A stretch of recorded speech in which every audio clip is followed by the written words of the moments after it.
maganda naman po yung coordination namin with DILG through SILG Benhang Abalos.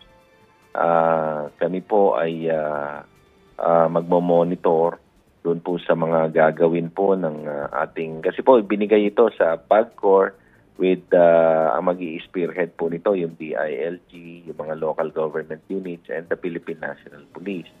And of course, kung i-involve po nila yung Bureau of Immigration dahil kadalasan po sa mga POGO natin is mga foreign national po ang mga POGO workers nila.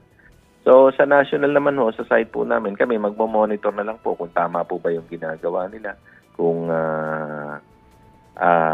maayos po ba yung kanilang ginawang raid, kung talagang totoo yung ginawa nilang raid, at kung ito ho ay talagang coordinated po ang lakad po nila sa iba't ibang unit. Kasi full of nation approach po ito eh. So kailangan coordinated po ang PNP sa local government unit coordinated po sa immigration, kung may mga foreigners po yan. Coordinated po sa iba't ibang unit like the Philippine National Police or the National Bureau of Investigation.